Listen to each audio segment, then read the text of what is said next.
Hello friends, welcome to our YouTube channel IAS तो बनेंगे। दोस्तों, आज हम बात करने वाले हैं आपके वीकली टॉप 20 करंट अफेयर्स के बारे में। ऐसे करंट अफेयर्स जो आपके वीक में हमेशा इंपॉर्टेंट रहे हैं। 1 से 13 नवंबर के हम करंट अफेयर डिस्कस करेंगे, जिसमें जो भी इंपॉर्टेंट रहे हैं। ठीक है, वैसे तो हम डेली, आपको पता ही है, डेली करंट अफेयर्स डिस्कशन करते हैं, लेकिन ऐसे करंट अफेयर्स जो और भी ज़्यादा इंपॉर्टेंट है आपके लिए, मतलब आपके सोहने पे सुहागा या फिर अलग से चांद का काम करेंगे, अलग से ऊपर से मतलब चमकीला काम करेंगे, आपकी 4 चांद लगा देंगे आपकी तैयारी को। ठीक है, तो ऐसे करंट अफेयर्स हम डिस्कस करेंगे। ठीक है, आप हमारे डेली करंट्स, अगर आप अफेयर्स जो आप हम डिस्कशन करते हैं वो अगर करते हैं और ये भी करते हैं साथ में, तो मतलब आपकी तैयारी बहुत ही बेहतर होने वाली है। ठीक है, ये मेरा वादा है आपसे। आपके करंट अफेयर्स के क्वेश्चन गलत होने वाले नहीं हैं। वीडियो शुरू करने से पहले दोस्तों मैं एक बात बता देता हूँ कि हमारी जो ये वेबसाइट है, इसका जो लिंक है आपको डिस्क्रिप्शन बॉक्स में अवेलेबल करवा दिया गया है। आप वहाँ से क्लिक करके डायरेक्ट इस पर आ जाएंगे। आपको पीडीएफ संभालने की कोई ज़रूरत नहीं है। आप इस वेबसाइट को जब भी सर्च करेंगे, आपको जिस दिन का करंट अफेयर चाहिए आपको मिल जाएगा, वो भी एमसीक्यू फॉर्मेट में। ठीक है, तो हम वीडियो को शुरू करते हैं। आज का हमारा पहला क्वेश्चन है। ठीक है, तो आज का हमारा पहला क्वेश्चन है, हाल ही में ग्रोम शब्द चर्चा में था, वह क्या है? ऑप्शन ए है आपका रूसी परमाणु ड्रिल है। ऑप्शन बी है एक समुद्रपाई स्तनपाई है। ऑप्शन सी है यह क्वांटम कंप्यूटर है। या ऑप्शन डी है आर्टिफिशियल इंटेलिजेंस में प्रयुक्त एक उपकरण है। तो दोस्तों, इसका सही आंसर है आपका यह एक रूसी परमाणु ड्रिल है। ये बहुत चर्चा में थी कि रूसी परमाणु ड्रिल, रूसी परमाणु ड्रिल। तो यह क्या है? रूसी परमाणु ड्रिल, इसका नाम क्या है? ग्रोम है। तो ग्रोम क्या है? एक रूसी परमाणु ड्रिल है। नेक्स्ट क्वेश्चन की तरफ बढ़ते हैं। नेक्स्ट क्वेश्चन है आपका, निम्नलिखित में से कौन पीलीभीत टाइगर रिजर्व के संबंध में सही नहीं है? ठीक है, यह यूपी के पीलीभीत जिले में और लखीमपुर जिले में स्थित है। ऑप्शन बी है यह भारत की 45वीं टाइगर रिजर्व परियोजना है। ऑप्शन सी है यह 2008 में प्रोजेक्ट टाइगर के तहत कवर किया गया है। या ऑप्शन डी है इसका दक्षिणी किनारा खाकरा और शादा नदी से जुड़ा हुआ है। तो आपसे बताना है कि इसमें कौन सा ऑप्शन सही नहीं है। तो दोस्तों, इसका सही आंसर है ऑप्शन ए, यूपी के पीलीभीत जिले और लखीमपुर जिले में स्थित है। ये क्वेश्चन गलत है, क्योंकि ये 3 जिलों में पड़ता है टोटल, इसलिए आंसर गलत है, ऑप्शन गलत है। ठीक है, थर्ड क्वेश्चन की तरफ बढ़ते हैं। थर्ड क्वेश्चन है आपका, भारतीय संविधान के संबंध में अदालतों की एकल प्रणाली किस स्रोत से ली गई है? आपके ऑप्शन से ए आयरिश संविधान, ऑप्शन बी है आपका भारत सरकार अधिनियम 1935, ऑप्शन सी है यूएसए संयुक्त राज्य अमेरिका का संविधान, या ऑप्शन डी है ब्रिटेन का संविधान। तो इसका सही आंसर है आपका ये भारत सरकार अधिनियम 1935 से लिया गया है। जैसा कि दोस्तों आपको पता होगा कि हमारा जो संविधान है उसका लगभग 3/5 भाग, मतलब 66% लगभग मान सकते हैं, कहाँ से लिया गया? हमारा भारत सरकार अधिनियम 1935 से लिया गया। बाकी हमने कई देशों से उधार लिया, उधार इन द सेंस कि मतलब हमने उनके जो कुछ चीज़ें होती हैं उनको हमने अपने ऑब्जर्व किया। जैसे कि हमने मूल कर्तव्य हो गए, हमारे फंडामेंटल राइट्स हो गए, फंडामेंटल राइट्स भी हमने यूएसए से लिए हैं। ऐसे हमने बहुत सारी चीज़ें ली हैं। ठीक है, फोर्थ क्वेश्चन की तरफ बढ़ते हैं। फोर्थ क्वेश्चन है आपका मच्छू नदी से रिलेटेड। मच्छू नदी आप जानते ही हैं, ये बहुत इंपॉर्टेंट क्वेश्चन है, क्योंकि आप जानते हैं कि गुजरात में भी मोरबी ब्रिज में जो हादसा हुआ, बहुत ही बड़ा हादसा था, वो कौन सी नदी पे हुआ था? वो मच्छू नदी पर ही हुआ था। क्वेश्चन देखते हैं, मच्छू नदी के संबंध में निम्नलिखित कथनों पर विचार कीजिए। आपका ऑप्शन है यह राजस्थान में जसदान की पहाड़ियों से निकलती है। ऑप्शन 2 है यह उत्तर की ओर बहने वाली नदी है। ऑप्शन 3 है जम्बूरी, बेनिया, मछोरी और महा इसकी सहायक नदियों में से शामिल है। आपके ऑप्शन से ऑप्शन ए है 1 और 2 सही है। ऑप्शन बी है 1 और 3 सही है। ऑप्शन डी सी है आपका 2 और 3 सही है। ऑप्शन डी है आपका सभी उपरोक्त सभी सही है। तो आपका सही आंसर है केवल 2 और 3 सही है। ऑप्शन सी आपका सही है। पहला क्यों गलत है? क्योंकि ये राजस्थान में नहीं, यह कहाँ से? ये गुजरात से। ठीक है, नेक्स्ट क्वेश्चन की तरफ बढ़ते हैं। पांचवा क्वेश्चन है आपका, उत्सर्जन गैप रिपोर्ट कौन जारी करता है? आपके ऑप्शन है ग्रीन वॉच, ऑप्शन बी है संयुक्त राष्ट्र पर्यावरण कार्यक्रम यूएनईपी, ऑप्शन सी है आपका विश्व आर्थिक मंच, या ऑप्शन डी है संरक्षण इंटरनेशनल। तो इसका सही आंसर है आपका UNEP, united nation environment programme, संयुक्त राष्ट्र पर्यावरण कार्यक्रम ये रिपोर्ट जारी करता है। किसका उत्सर्जन? तो आपको पता ही है CO2 का उत्सर्जन की ये निगरानी करता है, उसकी उत्सर्जन गैप रिपोर्ट निकालता है। ठीक है, छठे क्वेश्चन की तरफ बढ़ते हैं। छठा क्वेश्चन आपका आयकर से संबंधित है। हाल ही में किसने हरित आयकर पहल की शुरुआत की है?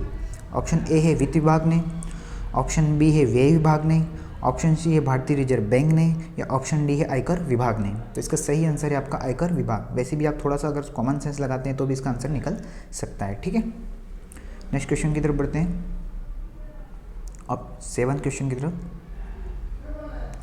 चिकनगुनिया वायरस के बारे में है। तो चिकनगुनिया वायरस की पहचान सबसे पहले किस देश में हुई थी? ऑप्शन ए है तंजानिया, ऑप्शन बी है मलेशिया, ऑप्शन सी है पेरू या ऑप्शन डी है नाइजर। तो इसका सही आंसर है आपका यह हुई थी तंजानिया में। कहाँ हुई थी सबसे पहले चिकनगुनिया वायरस की पहचान? तो तंजानिया देश में। ठीक है, 8th क्वेश्चन की तरफ बढ़ते हैं। जुडिशियल रिव्यू न्यायिक सक्रियता, सॉरी जुडिशियल रिव्यू नहीं, जुडिशियल एक्टिविटीज। ठीक है,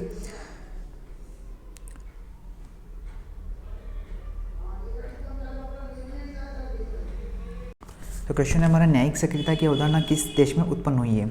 ऑप्शन ए है यूनाइटेड किंगडम, ऑप्शन बी है फ्रांस, ऑप्शन सी है जर्मनी या ऑप्शन डी है यूएसए। तो ये आपकी उत्पत्ति हुई है यूएसए से। ठीक है, हमने पहले भी इसको अच्छे से डिस्कस किया था और ऐसे क्वेश्चन आजकल एग्जाम में ट्रेंडिंग में है डायरेक्ट। ठीक है, 9th क्वेश्चन की तरफ बढ़ते हैं।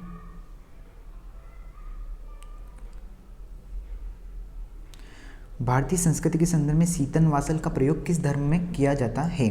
ऑप्शन ए है आपका हिंदू धर्म, ऑप्शन बी है जैन धर्म, ऑप्शन सी है बौद्ध धर्म या ऑप्शन डी है यहूदी धर्म। तो इसका सही आंसर है आपका यह जैन धर्म से संबंधित है। ये आपके तमिलनाडु में भी न्यूज़ में था क्योंकि वहाँ पर ये एक मठ है। ठीक है, इसलिए शीतन वासल वहाँ पर न्यूज़ में, ये मठ का नाम है। कहाँ पर ये जैन धर्म से संबंधित थे और कहाँ पर ये तमिलनाडु में। ठीक है, 10वें क्वेश्चन की तरफ बढ़ते हैं। 10वां क्वेश्चन है आपका, भारतीय निर्वाचन आयोग के आयुक्तों का कार्यकाल कितना होता है?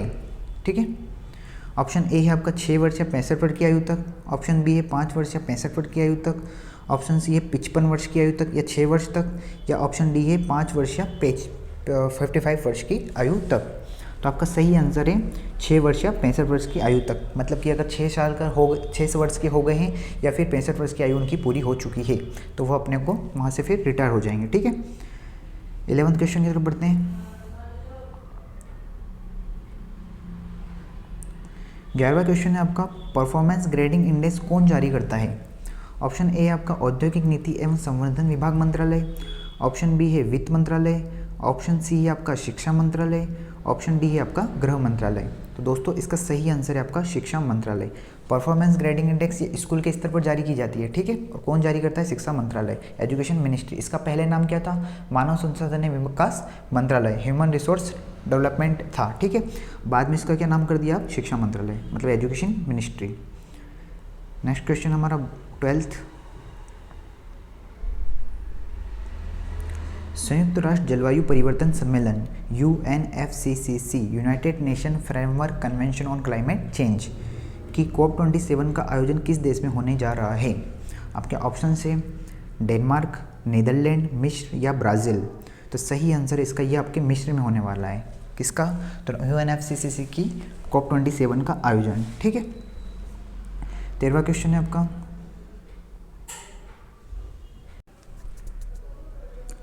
दोस्तों हमारा 13 नंबर का क्वेश्चन है, हाल ही में गंगा उत्सव नदी महोत्सव 2022 का आयोजन कहाँ किया गया? ऑप्शन ए है कानपुर, ऑप्शन बी है पटना, ऑप्शन सी है नई दिल्ली या ऑप्शन डी है हरिद्वार। तो आपका सही आंसर ये हुआ है नई दिल्ली में। ठीक है, गंगा उत्सव नदी महोत्सव। ठीक है, नेक्स्ट क्वेश्चन की तरफ बढ़ते हैं, आपके 14th क्वेश्चन की तरफ।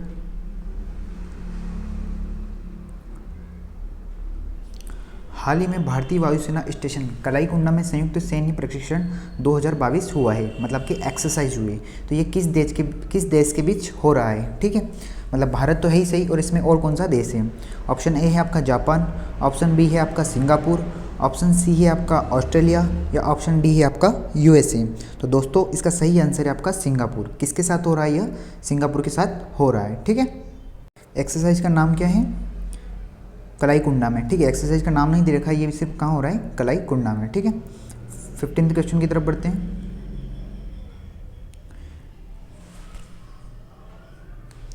अटल इनोवेशन मिशन के संबंध में निम्नलिखित कथनों पर विचार कीजिए। कथन 1 है, इसे विज्ञान और प्रौद्योगिकी मंत्रालय द्वारा लॉन्च किया गया है, मतलब science and technology ministry. Option 2 है आपका, इसे 2015 में लॉन्च किया गया था। आपको बताना है कि उपरोक्त में से कौन सा कथन सही नहीं है। ऑप्शन ए है आपके केवल 1, केवल 2, 1 और 2 दोनों, या ऑप्शन डी है आपका न तो 1 और ना ही 2। तो इसका दोस्तों सही आंसर है आपका ऑप्शन सी, मतलब दोनों ही कथन गलत है। क्यों गलत है? क्योंकि ये नीति आयोग ने लॉन्च किया है। किसने लॉन्च किया है? नीति आयोग ने। ये आपके साइंस एंड टेक्नोलॉजी मिनिस्टर ने लॉन्च नहीं किया है। दूसरी बात, इसे 2015 में नहीं, इसे 2016 में लॉन्च किया है। नाम से ही पता है, अटल इनोवेशन, मतलब इनोवेशन को बढ़ावा देना। ठीक है, नेक्स्ट क्वेश्चन की तरफ बढ़ते हैं, आपके 16th क्वेश्चन की तरफ। जनहित याचिका PIL की अवधारणा की उत्पत्ति निम्नलिखित में से किस देश से हुई है? आपके ऑप्शन है यूनाइटेड किंगडम, ऑप्शन बी है USA संयुक्त राज्य अमेरिका, ऑप्शन सी है फ्रांस और ऑप्शन डी है कनाडा। तो दोस्तों इसका सही आंसर है आपका बी। कहाँ से हुई है? ये USA से उत्पत्ति हुई है। भारत में इसकी शुरुआत 1980 के दशक में हुई है। कब हुई है? और इसके PN भगवती हमारे जो न्यायाधीश है वो इसके अग्रणी अग्रदूत माने जाते हैं। ठीक है, आपको ध्यान रखना है ये बात। ठीक है, नेक्स्ट क्वेश्चन की तरफ बढ़ते हैं, हमारे 17th क्वेश्चन की तरफ। क्वेश्चन है आपका, इनसाइट मिशन किस ग्रह के आंतरिक अन्वेषण के लिए डिजाइन किया गया है? मिशन का नाम क्या है? इनसाइट। ऑप्शन ए है आपके बुध, ऑप्शन बी है शुक्र, ऑप्शन सी है आपका मंगल और ऑप्शन डी है आपका बृहस्पति। तो इसका सही आंसर है आपका यह मंगल ग्रह के लिए। ये किसका मिशन है? तो यह नासा के मिशन है। ये आपके डेली करंट अफेयर्स में आपको पूरा डिटेल में बताता हूँ। हम इम्पोर्टेंट के हिसाब से इसको डिस्कस करते हैं। ठीक है, ताकि वीकली आपका जल्दी से हो जाए। अगर आपको बिल्कुल डिटेल में पढ़ना है तो आप डिटेल में फिर हमारे डेली करंट अफेयर्स को फॉलो कर सकते हैं। ठीक है, 18th क्वेश्चन, निम्नलिखित में से कौन 75 क्रिएटिव माइंड से संबंधित है? ऑप्शन ए है आपका ग्राम पंचायतों में जल संरचनाओं का कायाकल्प करना, ऑप्शन बी है अनुसंधान और विकास में निवेश करना, ऑप्शन सी है उभरते फिल्म निर्माताओं को मान्यता देना, या ऑप्शन डी है सबसे जटिल सामाजिक मुद्दों का समाधान करना। तो इसका सही आंसर है आपका ऑप्शन सी, उभरते फिल्म निर्माताओं को मान्यता देना। जो आपके डायरेक्टर्स होते हैं उभरते हुए, उनको मान्यताएं देना। ठीक है, मिशन का नाम क्या है, मतलब माइंड्स का नाम क्या है? तो 75 क्रिएटिव माइंड्स। 19th क्वेश्चन की तरफ बढ़ते हैं। 19th क्वेश्चन है, निम्नलिखित में से किसी भारत में शास्त्रीय भाषा का दर्जा नहीं दिया गया है? इन चारों भाषा में से कौन सी भाषा शास्त्रीय भाषा नहीं है? ऑप्शन है संस्कृत, ऑप्शन बी है तमिल, ऑप्शन सी है आपका उड़िया, या ऑप्शन डी है बंगाली। तो इसका सही आंसर है आपका ऑप्शन डी, बंगाली। संस्कृत को मिला हुआ है, तमिल को मिला हुआ, उड़िया को मिला है, आपके तेलुगु को मिला हुआ है, और आपका एक है कन्नड़। अब मुझे आप छठी भाषा बताइए कि कौन सी भाषा को मिला हुआ है। टोटल आपके 6 भाषाओं को मिला है, तो छठी भाषा आपको कमेंट में जरूर बताना है कि कौन सी छठी भाषा है जिसको शास्त्रीय भाषा का दर्जा मिला हुआ है। ठीक है, 20 क्वेश्चन की ओर बढ़ते हैं, जो कि हमारा आज का लास्ट और आखिरी क्वेश्चन। हाल ही में मास्टोडन शब्द खबरों में था, यह किससे संबंधित है? ऑप्शन से आपके, ऑप्शन ए है आपका समुद्री पक्षी, ऑप्शन बी है ज्वालामुखी क्रेटर, ऑप्शन सी है चंद्रमा की एक झील, या ऑप्शन डी है सोशल मीडिया प्लेटफॉर्म। तो आपका सही आंसर है इसका ऑप्शन डी। यह क्या है? एक सोशल मीडिया प्लेटफॉर्म है। तो दोस्तों हमारे आज के सारे 20-20 इंपॉर्टेंट क्वेश्चन हो चुके हैं। अगर आपको हमारा वीडियो अच्छा लगा हो तो आप हमारे चैनल को लाइक कर सकते हैं, हमारे वीडियोस को लाइक कर सकते हैं, और हमारे चैनल को सब्सक्राइब कर दीजिए ताकि आपको आने वाली अपडेट सबसे पहले मिल सके। और हमारे आप डेली करंट अफेयर्स को भी फॉलो कीजिए ताकि आपके ये बूस्टर की तरह काम करेगा, वीकली करंट अफेयर्स। ठीक है, मिलते हैं हमारे अगले वीडियो में, तब तक के लिए bye bye and thank you.